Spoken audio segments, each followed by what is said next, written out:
You're listening to TehachaPod with Key Corey Costelloe, and Greg Garrett. Welcome to TehachaPod. I'm Key.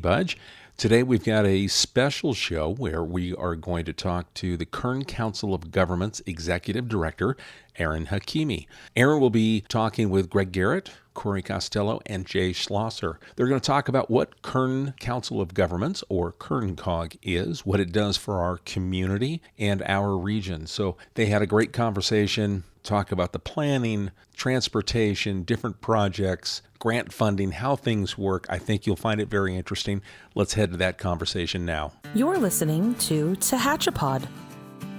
Welcome in now to TehachaPod, Executive Director of the Kern Council of Governments, Ahron Hakimi, joining us on the phone. Ahron, good to speak with you. How are you?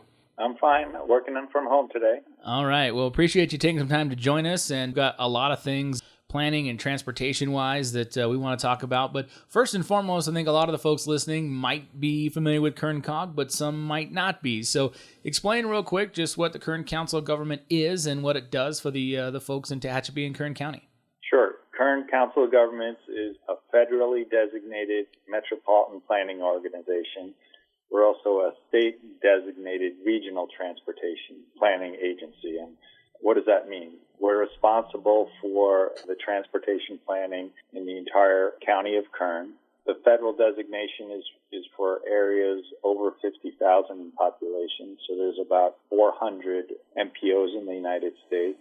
In addition to that, since Kern County's population is much larger than 50,000. We're almost 900,000. KernCog has additional responsibilities, especially since our metropolitan Bakersfield area is roughly 500,000. There's additional responsibilities assigned to metropolitan areas that are over 200,000. Most of those additional responsibilities are related to safety and managing congestion. Policy board is made up of elected officials from all 11 cities in Kern County and 2 members of the Board of Supervisors. Council member Phil Smith from Tehachapi is a former chairman of our board and is one of the longest serving, if not the longest serving members of our board. Currently, Supervisor Scribner and Supervisor Couch are the county reps, in addition to either a mayor or a councilman from all the other cities in Kern County. And so KernCog stands for Kern Council of Governments, and the county of Kern has a broad range. We're bigger than most states on the eastern seaboard, and our population is sometimes greater than some of the states along the northern border. So we really have a lot to do at KernCog when it comes to the planning aspects. And we've got Jay Schlosser here with us today, city engineer for the city of Tehachapi. He's the chairman of TTAC, the Transportation Technical Advisory Committee, which is a subcommittee of the board of directors. And we work with Tehachapi, work hand in hand with KernCog and all the other agencies to help plan for the highways and byways, streets and roads, all the federal money that comes through the state into the county for streets and roads. There's a big say there, is there not? Oh, absolutely. KernCog is responsible for the distribution of tens of millions of dollars per year in formula funds that we receive, and generally we also receive in the neighborhood of $5 to $10 million of competitive grants each year. And in some cases, the cities apply for those directly. Some cases, KernCog applies for those grants directly. But we also assist the cities and the county with getting as much money as we can. In fact, at last week's board meeting, I announced that KernCog had spent 111% of our federal share for this fiscal year. And the way we do that is by the individual cities having projects ready to go, and we capture money from other cities within the state that don't deliver their projects on time.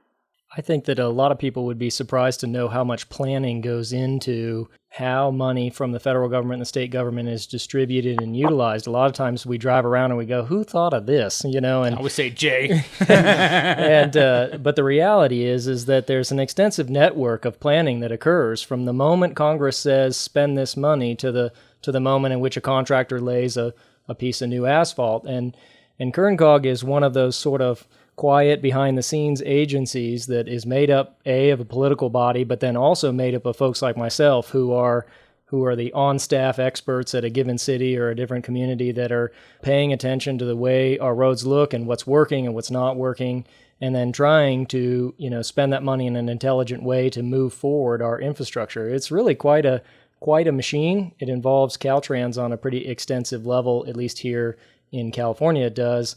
And so partnerships and relationships there have a big role to play in us getting things done. We've worked hard. Ahron, I think, speaking of Phil Smith and his time on the board, I'm the chair of the TTAC committee. The TTAC committee is that committee that advises the political body to, how to spend the money from a technical perspective, so it's made up mostly of engineers and planners from the various cities. So, we do a lot of that kind of stuff, and we're an active member of KernCog and really appreciate Ahron and his leadership and his team and how they get things done. Why don't we, real quick, talk a little bit about some of the things that are actually going on in our area, if you guys want to. I think that Ahron has been, again, something that people don't realize maybe from our Tehachapi area, that Ahron has probably been our biggest champion lately in the issue that I think is probably on everyone's mind around here, which is Highway 58. That is our lifeblood in this community to larger cities in either direction of us. You can't really leave this community without using Highway 58,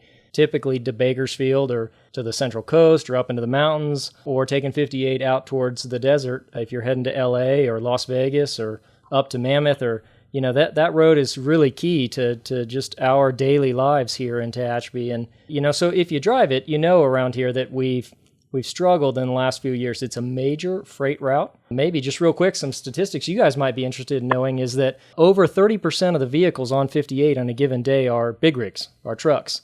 And that's because there's a huge industry of goods movement that utilizes Highway 58 between California and, frankly, the rest of the nation. And a good number of them travel on 58. A statistic Ahron has given me over the years is there are more trucks every day on Highway 58 than there are on Interstate 80, which, of course, is famously that route that runs across the entire United States. There are more trucks coming across 58 than Interstate 80 in the Sacramento area. So, one of those big issues then, we've all experienced it, right? You guys you've rolled up, two trucks are right next to each other, going about 2 miles different from each other, and it's a little frustrating, it's a little dangerous. Sometimes you roll the dice and some crazy person comes flying in on the shoulder, and so truck climbing lanes are... Only when I'm in a big hurry. Yeah, right. Only certain days. And you don't see the chippies around either, right? So, we've been talking to Caltrans for years. Ahron, can you maybe share with us, you've been involved, and the COG has been involved in trying to get truck climbing lanes on Highway 58 for a long time. Maybe tell us a little bit of the history of that, if you don't mind. Sure. The truck climbing lanes between Bakersfield and Tehachapi, specifically in the eastbound direction, were first studied by Caltrans in the year 2000, believe it or not. Caltrans identified it as a problem, almost exactly the way you describe it. Trucks will, because they're pulling heavy loads and the grade is steep, will come to what engineers call crawl speed, which is roughly 25 to 30 miles an hour. That happens to loaded trucks. Unloaded trucks can go a little bit faster. Those unloaded trucks will jump out into the fast lane, cause all kinds of operational and safety problems.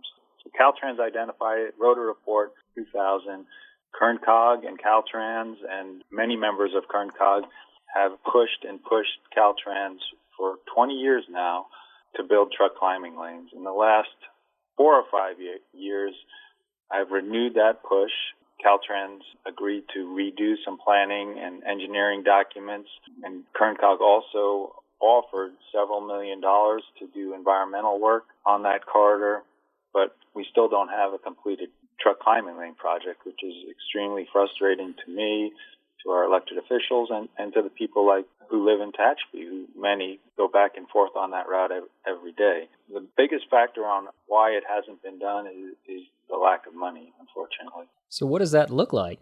I mean, I happen to know, maybe we can share with the listeners a little bit about what does that cost? I mean, that's a major endeavor, maybe even a little bit about the process. Ahron, can you share with us, what are the major steps to undertaking an endeavor of that nature? It's not just like you go put a shovel in the ground and roll the paving machine behind you. You got to do, especially in California and in the world we live in now, there are a lot of pieces to that pie. What does that look like? And I know we're through the initial study phase, but what are we holding on right now? What's the next big step?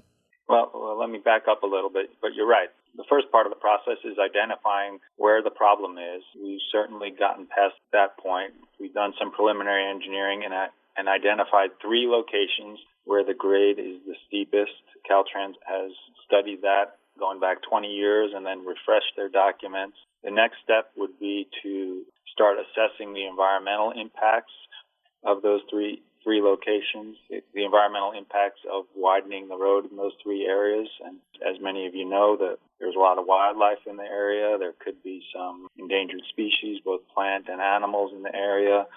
Could also potentially be impacts to the railroad.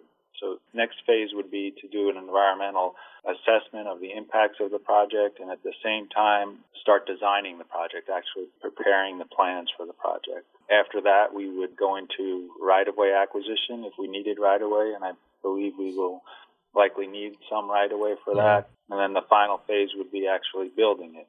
Yeah, so it's a very organized process. Correct me if I'm wrong. The environmental phase budget was it $5 million, Ahron? I'm trying to remember it off the top of my head, and I've lost it. It's between $3 and $5 million. KernCog offered, or the KernCog board offered Caltrans, I believe, around $3 million of our congestion management air quality money to keep them moving on the environmental document. Ultimately, Caltrans said they couldn't use that type of money for this project. We're pursuing other options to get Caltrans to continue working on that environmental document using their own money. And I think that's what is so confusing and frustrating to the average citizen, and me also, right here. I'm sitting here. And in your statement, Caltrans decided that they couldn't use that money. Well, that money is just tax money, right? And people get frustrated. People call all the time and say, why are you building a bike lane? Why are you building a walk path? Why are you putting in sidewalks? Why can't you fill potholes? Why do you only pave Tehachapi Boulevard? Why don't you pave my neighborhood streets? Well, that's because funding sources all come with strings, right? Mm-hmm. Strings attached. And if I were king, I would push that money to where we need it in our city. But I'm not. We have to abide by all of those rules and regulations. And it's super frustrating for City Hall, for KernCog, for the citizen. But, you know, it just is what it is, which is unfortunate. And we do try to change those rules and try to expand on that and get the most bang for our buck in everything that we do, for sure. But it's frustrating. I wouldn't say it's all that, surely, but there is definitely a component of this, a collaboration, getting together with partners that are willing to work with us and figure out ways to deal with these obstacles. Just a little shout out to the city of Bakersfield and the county of Kern. County of Kern, you can understand why they would support a project like this because the road largely lies within the county of Kern. But even the city of Bakersfield and a number of other cities here in our county have voiced their very strong support for this project. I think they recognize how it has such regional value. It affects us here in Tehachapi kind of on a daily basis because it's kind of a driving route for us. A lot of folks commuting in and out, and they just deal with the problems. But even the folks in Bakersfield, they understand that their businesses there, their industries there rely on Highway 58 a lot of times to move their goods around, and that's how they attract a lot of new logistical businesses, which Bakersfield is becoming known for. Kern County is becoming known for the logistics industry. And so that's a big part of what we do. The other big piece of it is Caltrans themselves. They sort of are the ones that decide what happens on a route like this. And so we work with Caltrans District 9. There are 11 districts, I think, in Caltrans across the state. They're strangely cut up. In this case, District 9 is headquartered in Bishop, and it covers Mono Inyo and East Kern from a county perspective. So we're pretty far away we're 3.5 hours away from where our Caltrans overlords exist. But anyway, we've been working hard with them. They are looking at other grant opportunities, try to fund that phase of the project. I think we've got their attention. They understand we need this. Ryan Dermody is their new district director. We're really excited. We're behind him 100%, breathing a little new, fresh blood, life into the district, and we're excited to team with him to try to figure this out. So I'm going to turn this conversation to something that's positive, not what we don't have. Let's talk about what they've done. I thought Ahron, Jay was trying to take your job. He was actually asking all the questions. I'm like, where's Corey? Ahron, let's talk about the things that have been accomplished by KernCog recently that have benefited the city of Tehachapi, and let these negatives just do their own thing. No, I mean, there's been so many great projects, including our transit center, which KernCog had a big role in. And what a great addition that's been to Tehachapi Boulevard for the transit needs and then for the commuters as well. Sure. The Transit Center project is a great example of a project that came out of collaboration between City of Tehachapi, Kern Cog, and the County of Kern. One of Kern Cog's responsibilities is to distribute certain amounts of money that we get through the state for bicycle and pedestrian projects. We go through a selection process. We also distribute Transportation Development Act funds, which are derived from sales tax. I believe there was some of that. Those funds used for that project. As an example, on that project specifically, I came to the grand opening. And I believe at the grand opening, the lot was already about 85% full. That's unheard of with projects like that. I've been to literally dozens of park and rides throughout the state. It was a well-planned, well-thought-out project that was needed, and it was by the fact that so many people used it and continue to use it, a great project and a great example of Jay's leadership and the way Kern Cog operates. Not all cogs in the state or in the country get along the way we do. Kern Cog has been around since 1970. This is our 50th anniversary, and we were forced, all metropolitan areas in the United States were forced to form these organizations because prior to that, the largest cities in each community or each county or regional area would generally take all the money and not share it. This is a great example of how the big metropolitan area, Bakersfield, was willing to share some money and work with the smaller area and to put in a great project that truly serves both communities. We are really proud of that project. If you haven't had a chance there in the public to roll down to our downtown and see the value that it added to us, we definitely want to do that. It's interesting, too, how the city we've been working, if you guys haven't noticed out there, we've been trying to integrate facilities here in the city and bring, the term engineers use is multimodal, which means different ways of traveling places. And while cars are going to likely continue to be the dominant mode of transportation for folks who live here, and that makes sense, right? Because we're out in the country, we're kind of rural. We are definitely also making investments in pedestrian, transit, and bicycle traffic. And, maybe a couple of good examples. Ahron just spoke to you guys a minute ago about Transportation Development Act funds. So, for instance, we just spent about $300,000 of Transportation Development Act funding on extending Antelope Run bike path up to Highline Road. That's a relatively small project for the things we do, but an important connection in that bike network for people who are recreating that way or maybe traveling down to our commercial corridor to jump on a bike. And Ahron is a huge advocate of bicycling. In fact, I think you bicycle to work on a pretty regular basis. You're in downtown Bakersfield. He brings up an important point, too, about those partnerships, about the importance of us being active in Kern Cog here in the city of Tehachapi, is because another project, our improvements on Cherry Lane, were a direct result. We didn't make the cut for that project originally, about $500,000 in sidewalk money. We didn't make the original cut. But with Ahron's help and with our relationship with the city of Bakersfield, Ahron went to them and said, hey, maybe you guys could shave a little money off one of your projects here and make this project viable for the city of Tehachapi, to which Nick Fiddler and the city of Bakersfield came to the table and agreed to do that for us. And so it's just another example of how those collaborations result in improvement to the quality of life here in the city. And, it's certainly my pleasure as the city engineer and development director to be involved in that kind of stuff. The city of Tehachapi has created and fostered some great relationship with Kern Cog, Caltrans, all the cities in Kern County and the county of Kern. We really work well together. And it's showing. This county is flourishing. The city of Tehachapi is flourishing. Caltrans is doing good things. The county's doing good things. And we welcome input. Ahron, you have public meetings that are open. Why don't you tell us about the time and date in case anybody wants to come in and enjoy your meetings, if you will? Sure, Greg.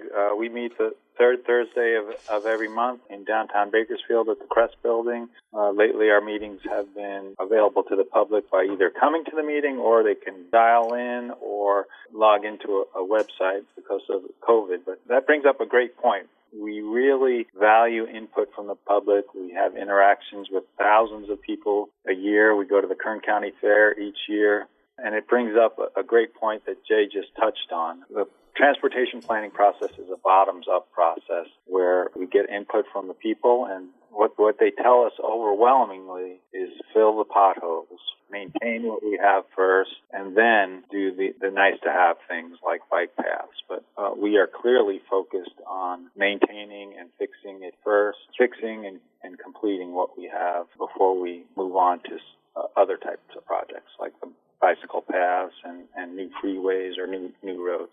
It's pretty complex. It's very interesting to me. And I think if you would, we might want to have you on another show because, what we haven't touched on is self-help counties and the different funding sources, project specifics for our city, our region, and our county that we can get more in depth with. So we'd invite you back at some point in the near future. Sure, and maybe you guys can work this in. But, I moved to California from New York in 1987, and I drove Interstate 40 to come to California.